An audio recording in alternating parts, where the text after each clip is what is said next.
السلام علیکم ورحمۃ اللہ وبرکاتہ۔ ناظرین، آج ہم آپ کے لیے ایک نیا واقعہ لے کر حاضر ہوئے ہیں جو کہ بہت ہی خوبصورت واقعہ ہے۔ یہ واقعہ طائف کے وفد کی مدینہ میں آمد۔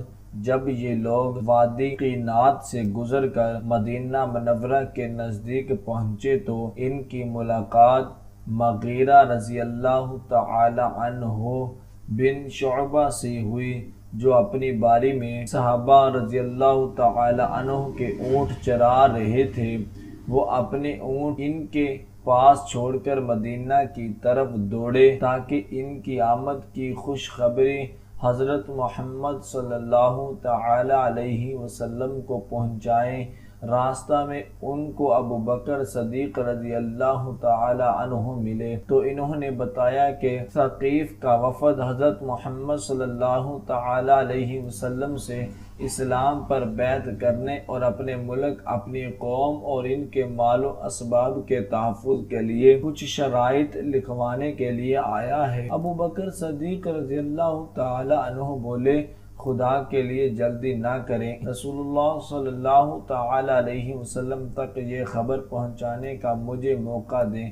مغیرہ رضی اللہ تعالی عنہ مان گئے۔ چنانچہ ابو بکر صدیق رضی اللہ تعالی عنہ نے ان کے پاس آپ صلی اللہ تعالی علیہ وسلم کی خدمت میں آنے کی خبر پہنچائی۔ پھر مغیرہ رضی اللہ تعالی عنہ واپس آ گئے۔ ان کے ساتھ اپنے اونٹ مدینہ منورہ واپس لائے اور راستہ میں ان کو حضرت محمد صلی اللہ تعالی علیہ وسلم کی خدمت میں اسلام کرنے کا طریقہ بتایا، مگر انہوں نے جاہلیت کے طریقے کے مطابق ہی سلام عرض کیا۔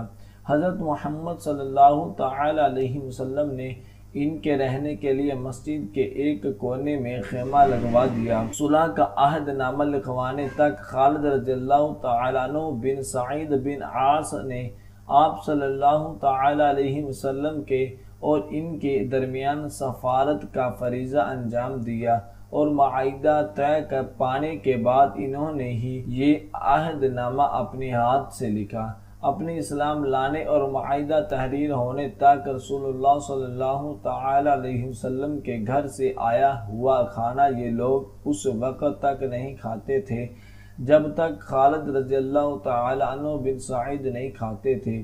انہوں نے شرط پیش کی تھی کہ آپ صلی اللہ تعالی علیہ وسلم ان کا بت لات 3 سال تک نہ توڑے، مگر آپ صلی اللہ تعالی علیہ وسلم نے ان کی یہ شرط تسلیم نہیں کی۔ پھر ایک سال کم کرتے کرتے انہوں نے 1 مہینہ تک کی مہلت مانگی، مگر آپ صلی اللہ تعالی علیہ وسلم نے انکار کر دیا اور فرمایا کوئی بت باقی نہیں رہنے دیا جائے گا۔ بظاہر معلوم ہوتا ہے کہ وہ اس شرط سے اپنے بیوی بچوں اور بیوقوفوں کی ہنگامی آرائی سے بچنا چاہتے تھے اور انہیں چاہتے تھے کہ اسلام پختہ ہونے سے پہلے اپنی قوم کو اس کی شخصیت و ریخت کے صدمہ دوچار کرے، مگر آپ صلی اللہ تعالی علیہ وسلم نے ان کا سختی سے انکار کیا اور ابو سفیان رضی اللہ تعالیٰ عنہ بن حرب اور مغیرہ رضی اللہ تعالیٰ عنہ بن شعبہ کو بھیجا کہ اس کو توڑ کر پابند خواہ کر دے۔ انہوں نے بت لات نہ توڑنے کے ساتھ یہ شرط بھی پیش کی تھی کہ ان کو نماز پڑھنے سے معاف رکھا جائے اور ان کو اپنے ہاتھوں سے بت توڑنے پر مجبور نہ کیا جائے۔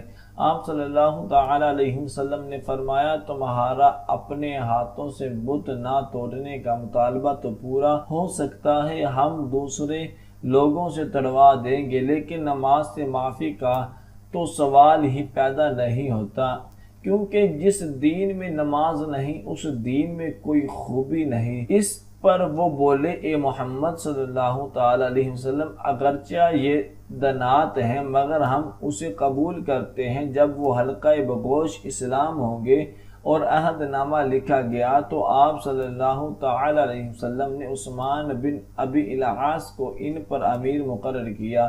یہ ان سب سے نو عمر تھے، مگر آپ صلی اللہ تعالی علیہ وسلم نے انہیں دین کی طرف راغب اور علم دین دیکھنے کی طرف مائل پایا تھا۔ حضرت ابو بکر رضی اللہ تعالی عنہ نے بھی کہا تھا یا رسول اللہ صلی اللہ تعالی علیہ وسلم، میں نے ان سب سے انس کو علم دین اور قرآن حاصل کرنے کا زیادہ شوق دیکھا ہے۔ ابن اسحاق لکھتے ہیں، مجھے عیسیٰ بن عبداللہ ثقفی نے بتایا ہے کہ اس وفد میں شریک ایک آدمی کہتا تھا کہ حلقہ بگوش اسلام ہونے کے بعد ہم نے رسول اللہ صلی اللہ تعالی علیہ وسلم کے ساتھ رمضان کے روزے رکھے۔ ہمارے لیے بلال رضی اللہ تعالیٰ عنہ آپ صلی اللہ تعالی علیہ وسلم کے گھر سے سحری اور افطاری کا کھانا لاتے، اور وہ سحری کا کھانا لاتے تو ہم بسا اوقات کہتے اب تو صبح صادق ہو چکی ہے اور کھانے کا وقت نہیں رہا۔ وہ کہتے ہیں، یا رسول اللہ صلی اللہ تعالی علیہ وسلم کو کھانا کھاتے چھوڑ کر آیا ہوں،